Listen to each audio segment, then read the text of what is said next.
Tentu berbicara masalah cinta, cinta ini pasti akan muncul setelah ada interaksi dan tidak ada cinta tanpa interaksi. Interaksi ini dalam arti kata bisa secara langsung dengan orangnya atau mungkin interaksi dari perbuatan-perbuatan, perkataan-perkataan yang diucapkan sehingga kita bisa mencintai orang tersebut. Interaksi bisa saya katakan tadi terjadi dengan bertemu langsung atau tidak. Seperti misalnya kita mencintai Nabi Muhammad SAW. Kita mencintai beliau tidak harus melihatnya secara fisik. Tapi interaksi kita dengan perkataan, perbuatan, ya, dengan tuntunan beliau, maka kita mengerjakan apa yang beliau suka dan perintahkan dan meninggalkan apa yang beliau larang. Sallallahu Alaihi Wasallam. Maka begitu pula dengan masalah cinta ini. Dia bisa muncul dengan dua faktor. Yang pertama karena ya interaksi secara fisik, secara langsung, lihat, ketemu, ngobrol. Dan yang kedua adalah dari perkataan dan perbuatan yang menjadi panutan sehingga membuat kita mencintainya. Tentu yang sedang kita bahas kalau dalam masalah rumah tangga adalah mencintai yang pertama. Bagaimana memunculkan cinta kepada pasangan hidup kita dengan interaksi. Jadi memang di awal pernikahan, karena dalam Islam ada konsep ta'aruf.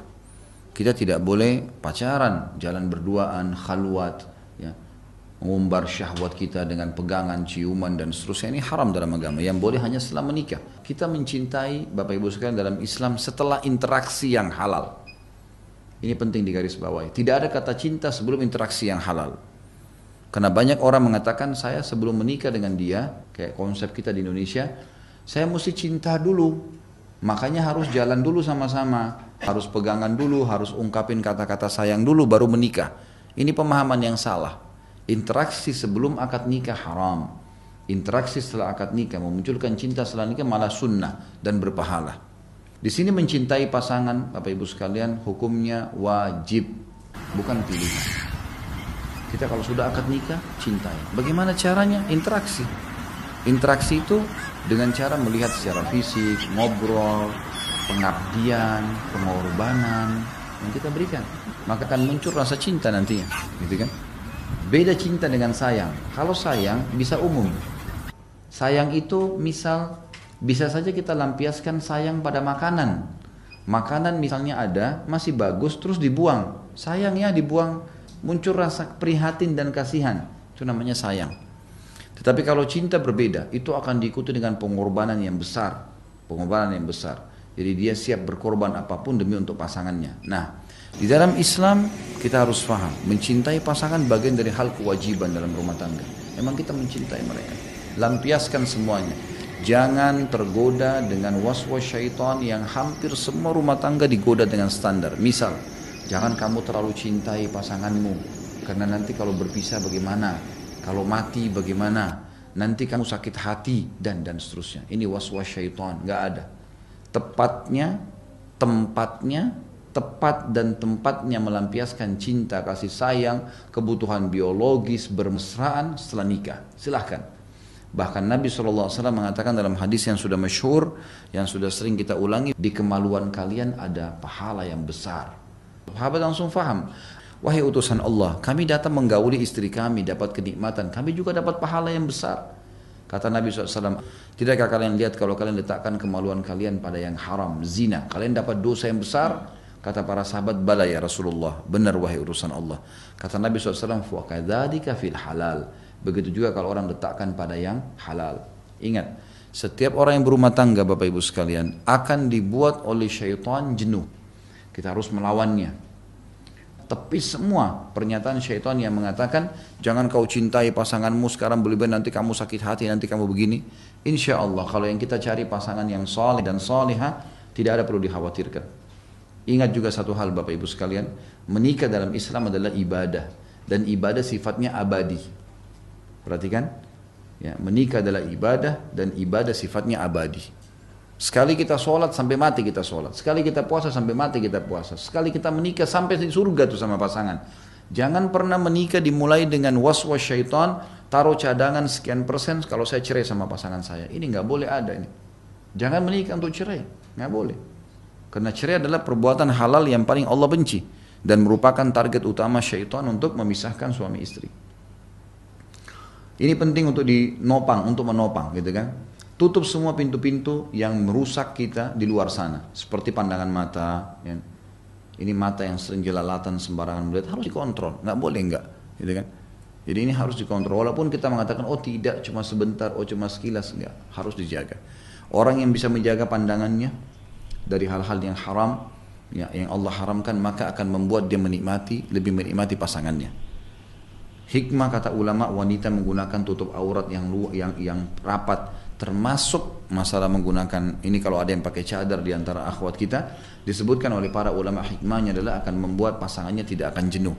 Itu semua akan memopang rasa cinta yang luar biasa dalam rumah tangga kita, gitu kan? Ini hal-hal mendasar yang mesti kita ketahui. Ini yang bersifat fisikal, pemandangan. Yang bersifat pengorbanan, yang lain misal, kalau memang kita selama itu masih urusan dunia dan halal, masih bisa nikmatin. Nikmatin di sini misalnya kalau mau keluar sama-sama, luangkan waktu untuk bersama-sama, karena masalah. Kenapa orang-orang yang melakukan hal yang haram bisa berpacaran malam minggu? Kenapa suami istri nggak bisa? Mestinya suami istri bisa meluangkan waktu, makan bersama berdua, duduk berdua, ngobrol berdua, hadir di pengajian. Anak-anak mungkin bisa di waktu tertentu dititipkan kepada orang tua. Kemudian diluangkan waktu untuk berdua. Bersama berdua adalah satu hal yang penting dalam agama. Maksudnya dalam masalah rumah tangga untuk menopang rasa cinta itu muncul, gitu kan? Karena cinta ini kalau sudah muncul, apalagi pada tempat yang benar, pasangan suami istri, maka akan terasa kenikmatan luar biasa dalam rumah tangga kita. Sebagaimana Allah SWT berfirman dalam surah Al-A'raf 189, Huwallazi khalaqakum min nafsin wahidah, wa khalaqa minha zawjaha, yaskunu ilaiha. Dialah yang telah menciptakan kalian dari diri yang satu, dan daripadanya diciptakanlah istrinya, dan dia merasa senang kepadanya. Ini kata-kata senang adalah bagaimana seseorang itu merasa tenang. Dan juga surah Ar-Rum ayat 21, wa min ayatihi an khalaqa lakum min anfusikum azwajan litaskunu ilaiha wa ja'ala bainakum mawaddatan wa rahmah inna fi dzalika laayatin liqaumin yatafakkarun. Di antara tanda-tanda kekuasaan dia adalah dia menciptakan untuk kalian istri dari jenis kalian sendiri, pasangan dari sama-sama manusia, agar kalian cenderung dan merasa tentram kepadanya. Bagaimana caranya? Dengan maksimal mencintai, berkorban, menyayangi pasangan kita, ya, agar kalian cenderung dan merasa tentram kepadanya, dan dijadikanlah di antara kalian rasa sayang, rasa kasih dan sayang. Sungguhnya pada demikian itu benar-benar terdapat tanda-tanda bagi kaum yang marung berfikir. Dan dalam As-Sahih, ya, disebutkan dalam hadis sahih dari Nabi SAW, beliau mengatakan bukan suatu yang tercela bila seorang laki-laki mencintai istrinya, kecuali bila hal itu melalaikannya dari mencintai apa yang lebih bermanfaat baginya, yaitu mencintai Allah dan Rasulnya. Jadi boleh orang mencintai istri bisa mencintai, tapi nggak boleh melebihi mencintai Allah dan Rasulnya. Misal, waktu sholat ditahan, udah nggak usah sholat dulu, sama aku aja, ini nggak boleh. Allah dan Rasulnya perintahkan sholat, harus mendahului sholat. Bahkan kalau perlu saling topang, kalau kita sayang sama pasangan kita, bangunin. Ingat sabda Nabi SAW, ya, semoga Allah merahmati seorang laki-laki yang bangun tengah malam, kemudian dia bangunkan istrinya. Jadi kalau dia cinta, dia bangunkan istrinya. Ya. Kalau istrinya nolak untuk bangun sholat bersama, dia percikin air di wajahnya. Bangun. Romantis dalam Islam adalah dilakukan pada saat beribadah berdua. Jadi juga perlu satu hal di sini Bapak Ibu sekalian, jangan kita terpengaruh dengan film-film nih. Film banyak menggambarkan bagaimana keromantisan orang non-muslim. Bahkan masuk dalam romantis adalah bercumbuan di depan umum, di pantai, di gunung, di jalanan. Ini bukan romantis ini, sama sekali. Romantis dari mana pasangan kita dilihat oleh orang lain? Ini salah pemahamannya. Makanya banyak orang yang salah paham dengan poin ini. Mereka menganggap romantis kalau jalan di pinggir jalan kegandengan tangan dan peluk-pelukan. Pemahaman yang salah ini. Ini perlu dipahami semua. Jadi peka bagaimana membedakan antara yang halal dan yang tidak halal, gitu kan? Orang menganggap romantis kalau duduk di pantai, dianggap mereka bercumbuan di pantai adalah romantis. Orang-orang lihat, oh bangga. Ini semua pemahaman yang salah. Ini karena persepsi direkam dari film-film. Kalau kita hanya mau menikmati pantai, pergi jalan, melihat, mungkin. Tapi dengan bercumbuan di depan umum, ini haram dalam agama, gitu kan? Ini harus difahami.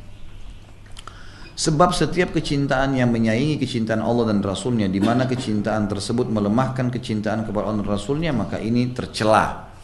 Nggak boleh. Kan itu.